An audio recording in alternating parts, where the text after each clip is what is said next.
வணக்கம் நேயர்களே, இன்னைக்கு நான் வந்து இந்த வாழைப்பழத்தை வச்சு வாழைப்பழ அடை செய்ய போறேன். வாழைப்பழ அடைக்கு தேவையான பொருள் வந்துட்டுங்க. இப்போ 4 வாழைப்பழம் எடுத்திருக்கேன். பழுத்த வாழைப்பழம் 4 வாழைப்பழம் எடுத்திருக்கேன். 1 கப்பு தேங்காய் துருவல், 3 ஸ்பூன் அரிசி மாவு எடுத்திருக்கேன். கிறிஸ்மிஸ் பழம், ரவை எடுத்திருக்கேன். ஒரு அரை கப்பு ரவை எடுத்திருக்கேன். முந்திரி பருப்பு, ஏலக்காய் தூள், ஒரு சிட்டிகை உப்பு. இதை வச்சு நம்ம ஆக்கி என்ன செய்யணும் பார்ப்போம். வாங்க வீடியோக்குள்ள போவோம். ரெசிபிக்கு வந்து வாழை இலையில தான் நம்ம இந்த அடை செய்ய போறோம். அதனால வாழை இலை மடக்கிறதுக்காண்டி வாழை இலையை லைட்டாக ஹீட் பண்ணிக்கிறோம். அப்பதான் கொஞ்சம் மடக்கிறதுக்கு நமக்கு இதமா இருக்கும். 1 ஸ்பூன் நெய் ஊற்றிருக்கேன்.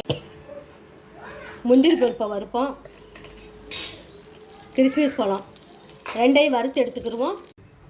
நேரில் அந்த மிச்சம் இருக்க அந்த நெய்யிலே இந்த வாழைப்பழத்தை போட்டுருவோம். வாழைப்பழத்தை போட்டு நல்லா வாழைப்பழத்தை வதக்குவோம்.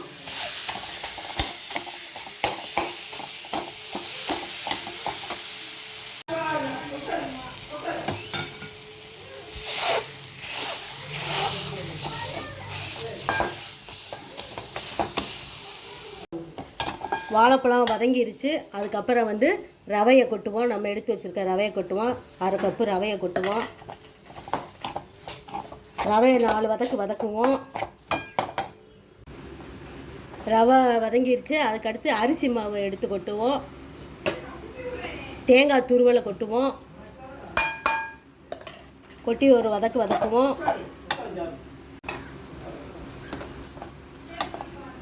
அதுக்கப்புறம் ஜீனியை கொட்டுவோம். சீனியை கொட்டி ஒரு வதக்குவோம்.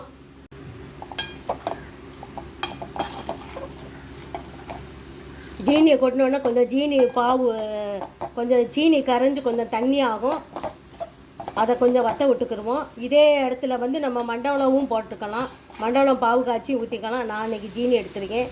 நீங்கள் விரும்பினா மண்டவளம் எடுத்துக்கோங்க. நல்லா இலக்கம் கொடுத்து ரொம்ப தண்ணியாகும்னு நினச்சி எதிர்பார்த்தேன். அந்தளவுக்கு வரலை. ஏன்னா நம்மளுடைய ரவையும் அரிசி மாவுமே நல்லா இழுத்துக்கிடுச்சு போல். அதனால் பார்த்திங்களா இந்தளவுக்கு ட்ரையாக இருக்குது பார்த்திங்களா. நம்ம வறுத்து வச்சுருக்க முந்திரி பருப்பு கிறிஸ்மிஸ் பழத்தை போடுவோம். உப்பு போடுவோம். எப்போயுமே எந்த ஸ்வீட்டுக்கு ஒரு சிட்டிகை உப்பு சேர்த்தோம்னா அந்த இனிப்பு பலகாரம் எல்லா பலகாரமே நல்லாயிருக்கும். ஏலக்காய் தூள் போடுவோம். போட்டு ஒரு பிரட்டிட்டு இதை அப்படியே ஆற வச்சுருவோம். நேர்களே, இந்த பாருங்களேன், நல்லா அப்படி பிசைஞ்சுக்கிடுவோம்.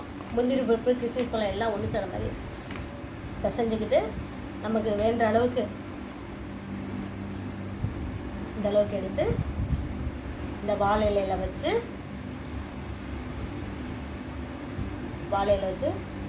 இப்படியே ரோல் பண்ணிடுவோம். இப்படி ஒவ்வொன்றா நமக்கு எடுத்து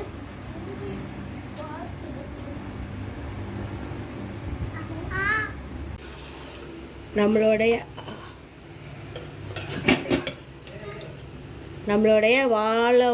வாழைப்பழ அடை ரெடி ஆயிடுச்சு.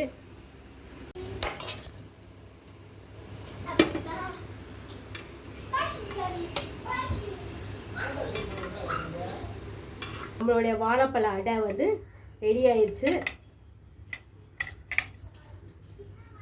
அதில் ரெடி ஆயிடுச்சு.